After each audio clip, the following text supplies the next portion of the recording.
හිතන්න ලෝකේ කොහේ හරි රටක් කාටවත් නොකිය ලෝකෙටම රහසින් න්‍යෂ්ටික බෝම්බයක් හදනවා කියලා. කැමරා නැහැ, නිවේදන නැහැ, සියල්ලම අඳුරු රහසිගත ස්ථානයක. එහෙම වෙද්දි ඒක ලෝකෙට දැනගන්න පුළුවන්ද? නැත්නම් ඒ රටට පුළුවන්ද සම්පූර්ණයෙන්ම රහසින් න්‍යෂ්ටික බෝම්බයක් හදාගන්න? අපි අද කතා කරන්නේ ඒ ගැන. ඉතින් න්‍යෂ්ටික අවියක් කියන්නේ සාමාන්‍ය බෝම්බයක් වගේ නෙවෙයි. ඒකට ඕනේ යුරේනියම්. ඒකත් පිරිපහදු කරලා ගන්න ඕනේ. ඉතින් යුරේනියම් පිරිපහදු කරන්න විශාල යන්ත්‍ර ඕනේ. ලොකු විදුලි බලයක් ඕනේ. අතිශයින්ම ආරක්ෂිත ගොඩනැගිලි ඕනේ.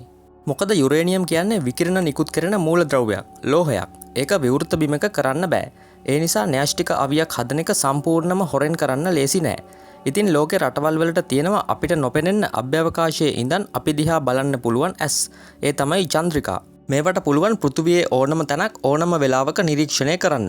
කොහේ හරි රටක අලුත් විශාල අමුතු ගොඩනැගිලි හදනවා නම් ඒක වටේ ආරක්ෂාව තියෙනවා නම් විශාල යන්ත්‍ර පේනවා නම් ඔන්න මූලික සැකය මතුවෙනවා මොනවා හරි කරන්න යන්නේ කියලා. ඊළඟ එක තමයි භයානකම සිද්ධිය. රටක් යුරේනියම් පිරිපහදු කරද්දි ඇසට නොපෙනෙන කුඩා අංශු වායුවට පසට හා ජලයට එකතු වෙනවා. ඒ කියන්නේ වාතයේ ජලයේ වගේම පස තුලත් රසායනික සලකුණු ඉතිරි වෙනවා. ඉතින් විද්‍යාඥයන්ට පුළුවන් මේ වගේ සාම්පල් අරගෙන ඒ ස්ථානයේ අවට යුරේනියම් පිරිපහදු කළාද කියලා සොයාගන්න. ඒ වගේම තමයි බලවත් රටවලට තියෙනවා ඊටාම දියුණු බුද්ධි අංශ සේවා. ඉතින් කොහේ හරි රටක න්‍යෂ්ටික බෝම්බයක් හදනවා නම් ඒ ක්‍රියාවලියට සම්බන්ධ වෙන ප්‍රධානම කෙනෙක් සමහර විට ඔත්තුකරුවෙක් වෙන්න පුළුවන්.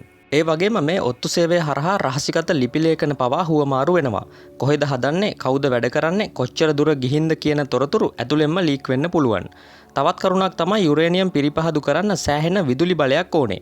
ඉතින් හදිසියෙම විදුලි භාවිතය වැඩි වෙලා නම් අමුතු යන්ත්‍ර ක්‍රියාත්මක වෙනවා නම් එකම ගොඩනැගිල්ලක අසාමාන්‍ය විදුලි පරිභෝජනයක් තියෙනවා නම් මේගොල්ලෝ න්‍යෂ්ටික වැඩපිළිවෙලක ඉන්නවා කියලා අනිත් රටවලට සැකයක් ඇති වෙන්න පුළුවන්. ඒ වගේම තමයි න්‍යෂ්ටික අවි හදන්න අවශ්‍ය වෙන දේවල්. මොකද මේ වෙනුවෙන් විශේෂ ලෝහ අවශ්‍යයි. අතිශය නිර්වද්‍ය ප්‍රතිඵල දෙන යන්ත්‍ර, සංකීර්ණ උපකරණ ඕනේ වෙනවා. ඉතින් රටක් හදිසියේ මේවා ගෙන්වන්න පටන් ගත්තොත් අනිත් රටවල් වලට සැකයක් ඇති වෙනවා. මොකද භාණ්ඩ ගෙන්වන මාර්ග ඔස්සේ තොරතුරු යන්න පුළුවන්. අනිත් එක තමයි ජාත්‍යන්තර පරීක්ෂණ. ලෝකයේ තියෙනවා න්‍යෂ්ටික බලශක්තිය පාලනය කරන්න ආයතනයක්. ඒක තමයි ජාත්‍යන්තර පරමාණුක බලශක්ති ඒජන්සිය.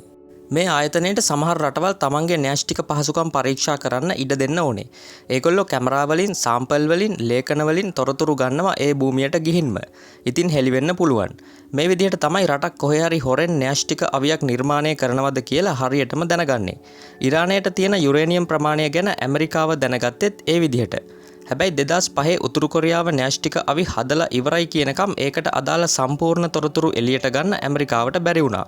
මොකද උතුරු කොරියාව ලෝකෙන්ම වැහුණ රටක් නිසා න්‍යෂ්ටික තොරතුරු උනත් එළියට ආවේ සීමා සහිතව.